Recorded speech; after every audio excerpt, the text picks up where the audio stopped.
विपक्ष के लोग चश्मा का पावर बढ़ा, लेकिन लोग विकास पे वोट मांगेंगे, अपहरण और लूट पे वोट नहीं मांगेंगे। हर हाल में एनडीए की सरकार को बिहार में पुनर्स्थापित करना है, इसलिए हम लोगों का मंत्रिमंडल का एक्सटेंशन होना है। सभी समाज के लोग आए हैं, तो बिहार का इससे विकास की गति और तेज होगी। इसके पास कोई काम है, विपक्ष बेरोजगार है, इसलिए विपक्ष का काम है आरोप लगाना, अफवाह फैलाना, तरह तरह का बात बोलना। देखिए, बिहार सरकार के मंत्री नीरज कुमार बबलू इस वक्त हमारे साथ मौजूद है। सर, चुनावी वर्ष और इसके मद्देनजर जेपी नड्डा भी बिहार आए हैं पिछले दिन, और इसके ठीक बाद कैबिनेट का एक्सपेंशन होना क्या दर्शा रहा है?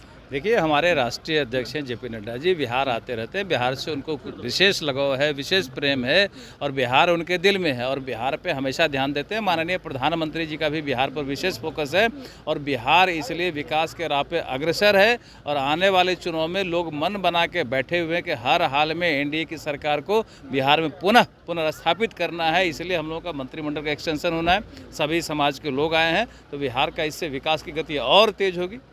विपक्ष का इस पर निशाना है कि तुरंत कैबिनेट का एक्सपेंशन हो रहा है। विपक्ष के पास कोई काम है, विपक्ष बेरोजगार है, इसलिए विपक्ष का काम है आरोप लगाना, अफवाह फैलाना, तरह तरह का बात बोलना।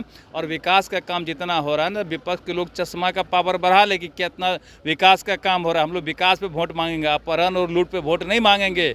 लालू जी के राज में किस तरह से अपहरण हुआ करता था और मुख्यमंत्री आवास में फैसला होता था, उनके परिवार के लोगों ने प्रूफ कर दिया। जो हम लोग बोला करते थे, जनता जान चुकी है, विपक्ष को 2 अंक में नहीं आने देगी। एक और विपक्ष का आरोप है कि जेडीयू को नीचा दिखाया गया है बीजेपी की तरफ से, क्योंकि बीजेपी कोटे के ही मंत्री हैं। फूट डालने वाला काम नहीं होने वाला है यहाँ। हम लोग यहाँ इंटैक्ट हैं, कुछो कहने से कोई फर्क नहीं पड़ेगा। जेडीयू हमारे साथ में है और आगे भी रहेंगे जेडीयू के नेता, और हमारा एनडीए पूरी तरह मजबूत है। कोई फूट डालने से काम नहीं होने वाला। मंत्री अशोक चौधरी इस वक्त हमारे साथ है। 7 मंत्रियों ने आज शपथ ली है।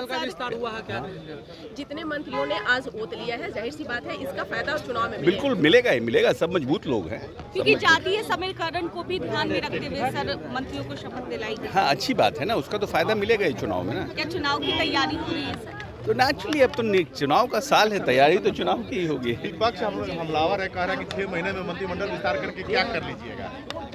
अभी लोग तो 3-3 महीना के लिए करते थे, छोड़िए ना वो सब बात। अच्छी बात है, मंत्रिपरिषद का विस्तार पहले ही से अपेक्षित था, तो आज विस्तार हुआ है। बिल्कुल सामान्य घटना है, और क्या इसमें। चलिए एक सेकंड, जैसा इसको बंद कर, इधर से शीशा जदयू के कोई भी मंत्री नहीं बन पाए इस बार। ये मंत्री परिषद पहली बार गठित, मंत्री तो पहले से लोग बने हुए हैं।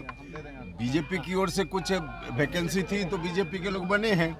इसमें पार्टी वाइज देखने की कहाँ जरूरत है। सर, एक सवाल उठाया जा रहा है कि आप सर मोदी जी के कार्यक्रम में भागलपुर नहीं पहुंचे थे, क्या वजह थी सर नहीं पहुंचे? अरे भैया, हम उसी दिन कुंभ चले गए थे, इसके चलते वहाँ नहीं गए। इसमें क्या मामला है, कुछ भी नहीं। बिहार कैबिनेट एक्सपेंशन के बाद क्या कुछ कहते नजर आए, आप सुन रहे थे। कैमरा पर्सन शशि के साथ मैं दक्षा प्रिया, दर्श न्यूज।